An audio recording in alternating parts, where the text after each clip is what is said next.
Welcome to Life and Love Nuggets, where licensed therapist Brent and Janis Sharp share how you can thrive in your life, your love, and your relationships.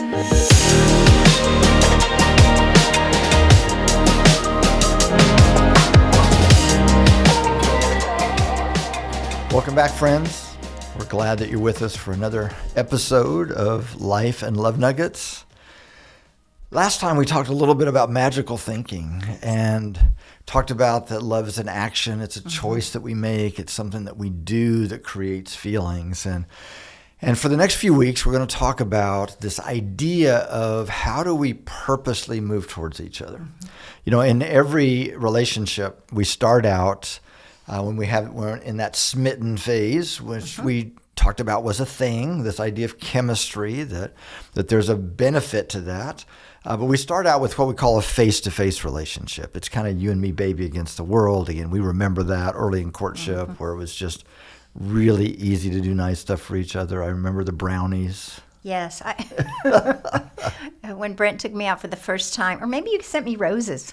I don't know. I think anyway, we started getting to know each other and he sent me roses. And so I baked I did a plate of brownies and I wrote out a scripture and wrapped it around each one and delivered it to his dorm, which was really funny because I had never baked before in my life. The girls helped me in the dorm and I was not really familiar with scripture at that particular point. So I had to have some friends help me look up scriptures to write on there. So it really was a fake out, but I think it worked anyway. I remember those days. I couldn't wait till the next time I saw you, and it was easy to get roses and flowers and do those kind of nice things for each other. And we start out face to face. It's, again, you, me, baby against the world. It feels amazing during that time.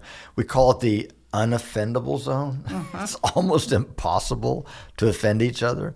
Even if you do something that irritates me or bugs me, I just overlook it. It's, they didn't mean that.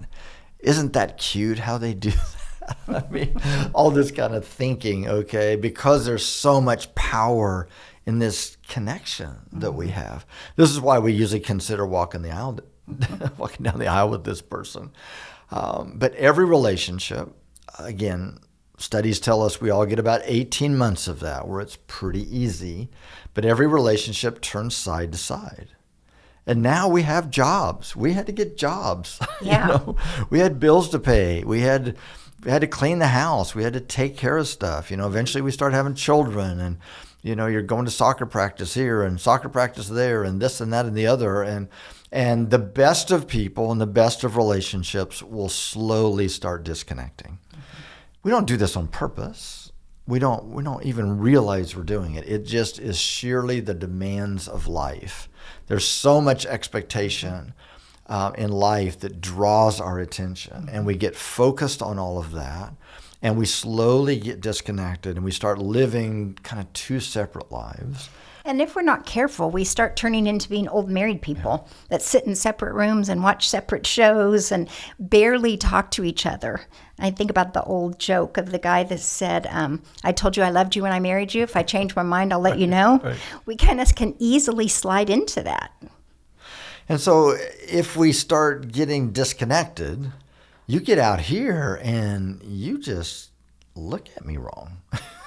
And I'm irritated. I mean, it just doesn't take much. And so this first strategy, because we're going to give you some real significant steps, some strategies that you can do, some behaviors that you can choose to do to begin to move back towards each other. We've found in our experience that we need if we can get 4% of our weekly time and energy moving back towards each other, and caring for each other, then we can live side to side and do pretty well.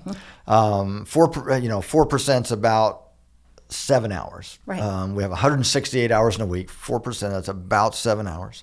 Well, that doesn't mean that's the only time we see each other. No. That's the time that we intentionally put on our relationship. Yes, good. And I think these principles can work in any relationship with other people in your lives, with your kids, with other family members. Absolutely. We have to be, again, intentional. I'll say 1,000 times. Yes. No, that's a good word to keep mentioning. It's a choice. Love is a choice. It's an action. feelings follow that. But if we can get about 4% of our week through some habits. Now, some of these take a minute a day. Some of these take a few minutes periodically throughout the week. One of these takes a few hours one time a week. But if we can do this, then we can live here and thrive. Because most Side of to life side. will be lived side to side. Right. We're not going to sit over candlelight dinners for 5 hours every night, staring into each other's eyes, dreaming about our next vacation. I mean, this is not real life. We're empty nesters, and we still don't have time to do that. Right? We get up, we go to work, we do these things, but how do we be intentional about feeding and caring for our marriage? Most marriages that we encounter are being underfed. Yeah. The marriage is dealing with malnutrition. And because they're kind of disconnected and they're dealing with malnutrition, it just doesn't take much to be irritable with each other. Well, and a lot of marriages die of neglect. Yes. They haven't put the energy into it. And so the marriage can die of neglect. Yes. So we want to talk about how do you feed your marriage properly and relationships. Again, as Janice mentioned, this principle, we're going to talk about this first one, is something you can do with your children. It can be very powerful, or a friend. And so the first one, we're going to talk a little bit about the principle. Many of you have heard of a principle called the love bank. And I like that term because when I think about a bank, it suggests that we have an emotional love bank that operates similar to our financial bank. In your financial world, you know you make deposits and you make withdrawals. You put money in, you take money out. If you take more money out than you put in, you're in trouble. The bank will find you. One way or another. One way or another. Matter of fact, it's the worst feeling on the planet if your checking account's overdrawn. Even a little $25 bill that you get in the mail, if your checking account's overdrawn, is a big deal. Right. It feels like a big deal. Well, if we've got $5,000 in our checking account, you get a little $25 bill in the mail, it's like nothing. You don't even think about it. You just pay it and you go on. You don't even feel it. Most marriages, they're fun. Their bank is underfunded. Yeah. And in many, it's overdrawn. And so that's where, again, you just look at me in that tone of voice and I'm irritated. It doesn't take much to set us off. And so how do we, again, fund that bank? We had a very good example of this the first year we were married from a financial bank perspective. We were very busy. Remember, again, we were 22. We were very busy. We were working, and one of us forgot to deposit our paychecks. One of us did. One of us did. And it was, our checks were sitting on the dresser underneath some things, and we didn't realize that we forgot to deposit them. And things went along pretty well for a little while. And we took money out of the ATM and we wrote checks back when you wrote checks. And then all of a sudden, back then, you would get a number of very flat envelopes in the mail that was telling us... From the bank. Yes, that we had bounced checks. And sometimes the fee for the bounced check was more than what the check was itself. Yes. Now, we figured out what happened. We talked to the bank. They didn't really care that we had the money somewhere. They didn't even care that we had money in the savings in another bank. What their concern was is we were withdrawing from account that we hadn't been depositing into. And that's what happens in our marriage a lot of times. We make withdrawals, but we're not depositing enough or not depositing it in the right place or in the right way so that we can handle the withdrawals that come in life. That brings up another really good point, because I usually ask couples, so what are you doing for this marriage? I tell them about the principle, and so it's like, we need to fund this bank so that we can, because we're going to have bumps in the road. Right. I mean, you're going to have challenges. You're going to have bad days. You're going to have days that you're just irritable because of just it's the day. And if we're, again, underfunded, it'll feel like it's a really big deal. And so we got to get this bank full. Most couples get that. And then I ask the couples, what are you doing for this marriage? Well, I can just see in their minds, like they start to go, well, I do this and I do this and I do this and I do this. I mean, their brain's just going crazy, with all these things that I do. Right. And those are great, but they may not be what your partner needs. So we had these checks sitting on a counter. We had savings in another bank across town, but it didn't get into their bank. It didn't get into the right account. Yes. And so all of you probably familiar with Gary Chapman's book, The Five Love Languages. It's been out for some time, and suggesting that we have a tendency to give love in the form that we need it. So if I like something, well, surely you'll like it. Yeah. Right. Surprise, surprise. We usually marry somebody that needs it in a different form. So we're giving with the purpose of I'm caring for my partner. And I think I'm doing a lot. I do. I think I'm doing a lot. And even if they don't appreciate it, they should appreciate it. Right? Because I'm loving you. Because I'm loving you. And yet it's not really what they need. And so the 5 are acts of service, physical touch, words of affirmation, small gifts, and quality time. So I'm an acts of service guy. I just do it because I'm breathing. My dad was a colonel in the Army. We had all boys. I mean, the way I was raised is you go to school, you'll immediately come home, you go to your mother. She'll give you a list of chores to do. You do those chores, then you do your homework, then you go play. I mean, this is how I was raised. So I became a good little helper. I'm a good little soldier. I get married, I'm a helper. I mean, nobody needs to ask me to do anything. I just do it kind of naturally. I mean, if I see dishes out on the kitchen counter, I just put them away in the dishwasher. If something needs to be vacuumed, I just pull the vacuum out and do it. When our kids were little, if they would hear the vacuum come on, they'd go, "Dad's home." Yes. Now I, again, am a little bit OCD in my world and probably do things a little bit excessive, but I like things a certain way, and so I would just be helpful. Thinking all along, gosh, I'm just such a good husband. Janis should just so appreciate this. As a matter of fact, we're hanging out with other couples early in our marriage. And, when other couples in social settings, you can kind of hear the chatter and you can kind of get a sense of what the relationships are like. Well, real quick, I'm like, oh my gosh, I do way more than any of these dudes. I mean, my wife should be the happiest woman on the planet.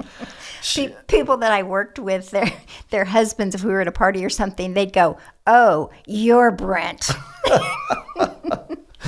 And so I'm thinking, oh my gosh, I'm just great. I'm just the greatest husband on the planet, and she should be so happy. And yet she said to me, like way more often than I thought you should have, "I'm just not feeling loved right now.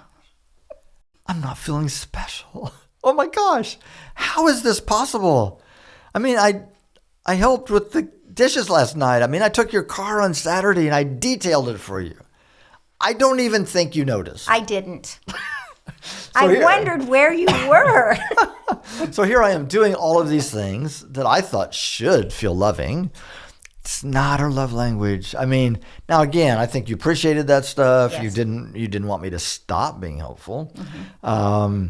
But you probably assumed I would do that if I was a bachelor, which again was probably true. Yes. You didn't feel personally really loved by that. Right. And so now there's another principle in this. That is talked about that we all need all of them. But the one that usually shows up when we kind of make a list or we talk about it, it's a theory, is the one that my partner really is bad at. Yes. Okay. So we feel the lack because our partner's bad at it. And so, I mean, Janis's thirst has been quenched, on acts of service. That's right. I've got plenty of acts of service. But she's like been dying on the vine with things like quality time and small gifts. I'm just horrible at these. I just don't naturally do them well. It's just not my natural orientation. So here in our world in Tulsa, Oklahoma, we have beautiful springs and falls, and we have a couple of porches at our house. And one of the things that Janis, this kind of thing that she would like is if we were on a Saturday morning or something, and for us to sit out on one of these porches for maybe an hour and a half and just hang out. Yeah. Just talk and have coffee and just be together. Enjoy the day. And I'm like 5 minutes into this, I'm like, I need to sweep the porch, or these bushes up here. I need to trim these bushes. She doesn't care about the bushes. Now, I think in general, you appreciate I keep the place looking I nice. do. It doesn't need to be as perfect as it can be from time to time. Okay. Yeah. Once again, assuming I would probably do that if I was a bachelor, would, right? yes. Which is true because I like things a certain way. And I hate to, I mean, we're on this podcast together. I don't want to lie, but I spent a few years. Decades. Wasn't that bad? I'm so sorry. No. I spent quite a bit of time trying to convince her, honey, but look at what I did. It didn't work. It still hadn't worked after 44 years. I've kind of stopped trying to convince her of this now. And some of you have found this in other love languages. It's like you've given your spouse or your friends card after card, and they just don't seem like they're excited. It's like, oh, yeah, thanks. Because it's not their love language. It's not the way that they receive love. It's the way you want to give love, but it's not necessarily the way they receive love. Yeah, and the way that not only do you want to, but it's natural for you. Yes. It's easier for you. Yes. And so the idea is I figured out, now we were studying, first few years of our marriage, we were studying to become marriage counselors. I had to figure this out. Yeah, we had to learn because it was not working for me to convince you that you should feel loved by all these amazing things that I do. And I had to learn how to sit on the porch. I just had to learn how to love you in a way that was meaningful to you. Now, we're going to tell you a strategy here. And the reason we do this is, first of all, the book was not out 44 years ago when we got married. But even if it had been, and I had learned that your love language was quality time, I would have never connected that to sitting on the porch on a Saturday morning. So your spouse is the only one that could tell you this particular behavior is what really helps me feel loved. I can't tell you the number of times I've had clients say, but I am doing quality time with them. We sat on the couch like 3 nights this week together for hours. And the other one would go, yeah, but you were answering emails, or you were playing a game, or you were folding laundry while I thought we were supposed to be watching a show together. So even if it is quality time, acts of service, whatever it is, you kind of have to define what that means to you. Because again, they'll think they're meeting that, but they're not, because it's not in the way that's right for you. So what we're going to ask you to do, now we encourage you to get with your spouse and talk about this, okay? Now, one of the false narratives that you're going to see that we're pushing against here is, well, if you really loved me, I wouldn't need to tell you this. I wouldn't need to explain to you what I need. How is that possible? How could you possibly read another person's mind? It's not possible. And so we're simply trying to help each other love each other. If feelings follow behavior, you're going to hear us talk a lot about that. If that is the principle that is true, we believe it is, then let's help each other love each other. If we want to enjoy this journey together, let's stop thinking magical about this, that if we really had love, then you would just know this and it would just be natural for us. This is not a thing, okay, in real human relationships. And I think another thing is people will say, I've told you several times that's what I need. Well, you've also told them a whole lot of other things. And so by doing the exercise that we're encouraging you to do, it's saying, no, really, this is what I want. It's making it more, what would you say? Not important, more, it's making it more something.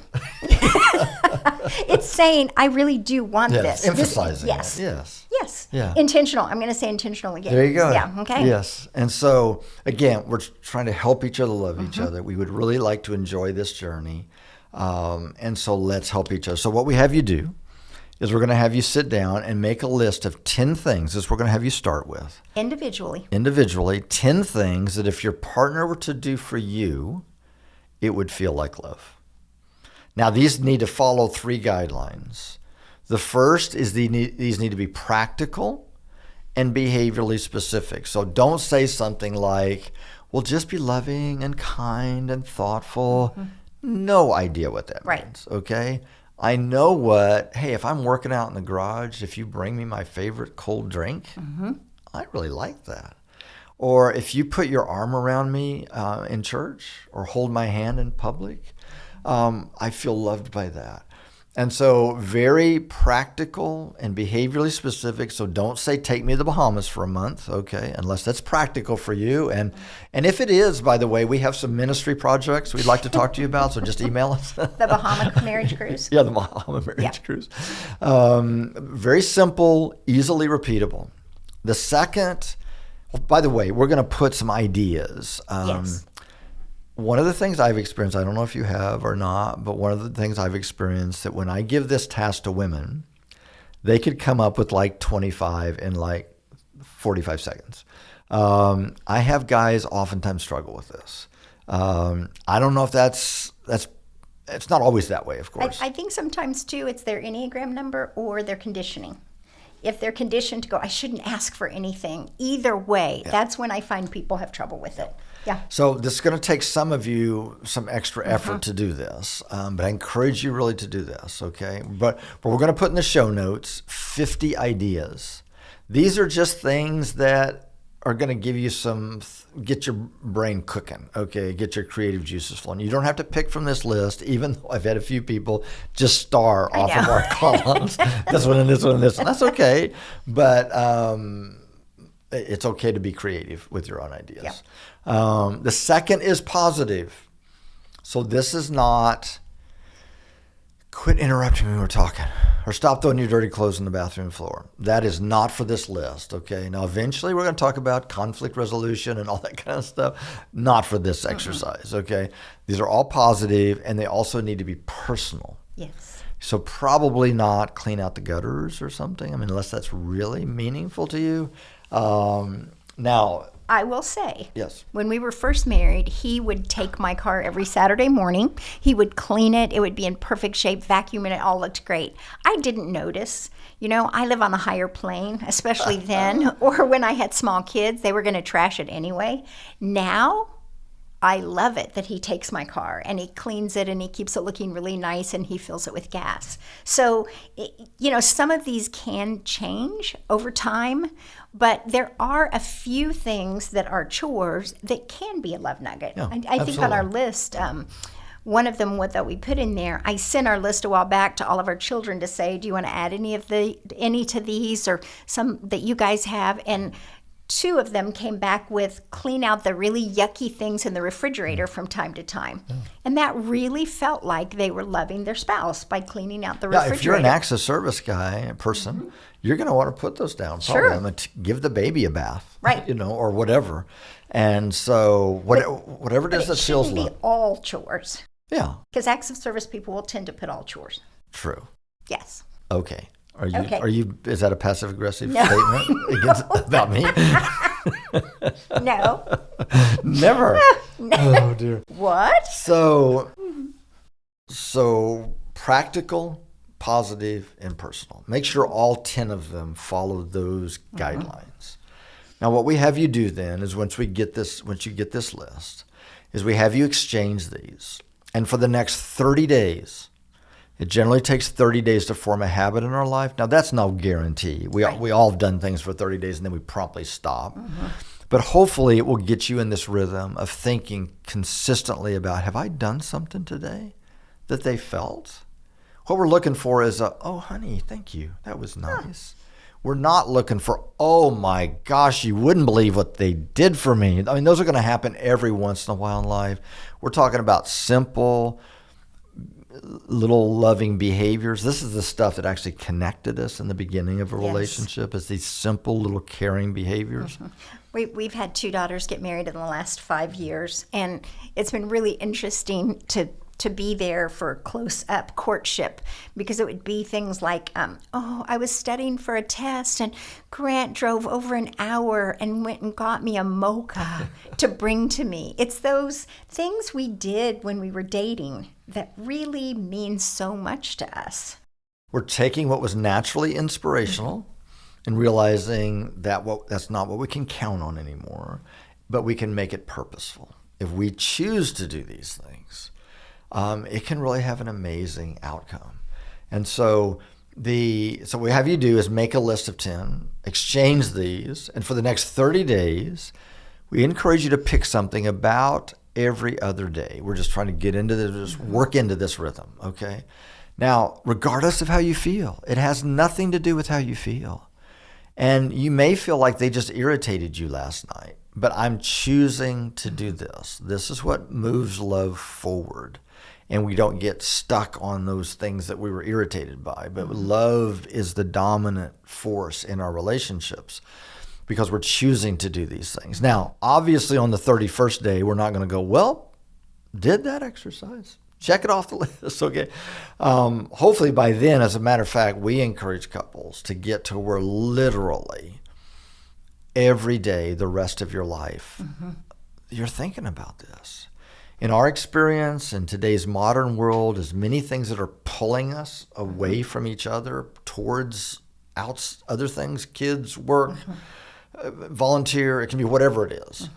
If we're not making daily deposits, simple little caring kindnesses into our love bank, we're going to slide backwards, and it's going to really have a negative effect. And so these things don't have to be profound, but they can make a profound difference in the relationship. So, if you come up with a great list of 10, that means, if we're asking you to think about doing something every day the rest of your life, you can't be limited to these 10. Right. Or they're going to get kind of used to it. And so one of the things that Janis loves is she likes a mocha latte. And he has gotten me one anywhere we are in the world. So I made that commitment. So Yes. I walked the streets of London and South Africa and all was embarrassed to find her one. Now on our way to the office, the days that we're in the office together, we drive by a coffee shop, and I used to just drive through there, get it, tap on her door. And then I realized I'm paying for half the barista's medical insurance, and so we got a nice Or salary. Her salary. I got a nice coffee machine at home, and I make her one every morning. Now, she's kind of used to it. I think if I didn't, I still appreciate it. she does. She says thank you every time I bring it to her. It's meaningful, but she's gotten kind of used to it. If I didn't, she'd be like going, Coffee? making coffee this morning. So we want you to be adding to these. So be thinking of other stuff. If you think of something, just tell them, hey, I thought of something else you can put on my list. Now, it's not, hey, I thought of something you have to do for me. That's not the spirit of this. The spirit of this is, hey, if you want to love me, this is my target. This is how I feel loved. But I want to help that target get bigger and bigger and bigger so it's easier to do. You can do more variety. And we can make this a creative kind of thing. So we're just simply, again, trying to help each other love each other. If we want to enjoy this journey, we get to choose the eventual outcome of the feelings and the closeness that we have as a couple. We actually get to choose that. And I think in other relationships, we can observe some of the things, especially if you have kids at home. You can see some of the things that mean the most to them. I had one daughter who, she was just pretty much self-sufficient for a lot of her life. She was very independent. But I noticed in high school, she started asking me to iron her uniform before school.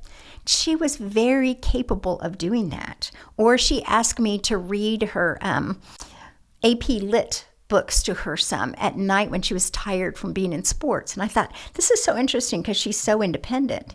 And then I realized that she was really looking for acts of service. She wanted me to do something that helped her feel loved. And in the midst of 4 kids and the crazy schedule we had and everybody in sports and everything that was going on, that was her way of saying, I just need a little more attention, a little more love. And so then instead of having the, what, you want me to iron your uniform? It was like, sure, I can do that for you. So it's watching your kids to see what kind of things they're asking you to do, what kind of things make them happy. I think it's the same thing with your friends. I have a friend that sends me lots of cards, and I think that's probably what she wants. And so I send cards to her. It's different things in different people, but observing them and then even asking them, is this something you would like? That can help us know how we can help them feel loved and help build the relationship further. Yeah. And we're just encouraging you to test us in this, try it. We've seen some of the most challenging, difficult circumstances when they simply start caring for each other in very simple ways. We're actually amazed at times how it warms things up. It's one of those things that really makes a difference. Now, we also tell couples, don't be surprised if the first few times they do something for you, you're not going to be overwhelmed by this. It's like, this is an exercise we're doing. I gave them a list of stuff. So you're not going to be overwhelmed. But if they're doing it 3 weeks from now, 3 months from now, 3 years from now, eventually it's going to start soaking in. They really do care about me. They're really trying to love me. And it really can make a difference. And so we've not found a way to get you past that initial little awkward part, where it's kind of like, this is a thing we heard on a podcast and we're doing it, Yeah. But if you can keep doing it, keep bearing into it, don't get weary in well-doing, don't keep score. If you start doing this and your partner kind of forgets, the best way to remind them is to just keep doing it. Eventually, they're going to go, oh my gosh, they're doing such nice things for me. I forgot. There's some things I could do for them. The best way is not to criticize them, and tell them, I knew you wouldn't do that. That's never going to motivate anybody long term. And so just give this a chance. Give it 30 days. Yeah. Let's see what can happen. And we'd love to hear from some of you, how it might have helped you ultimately.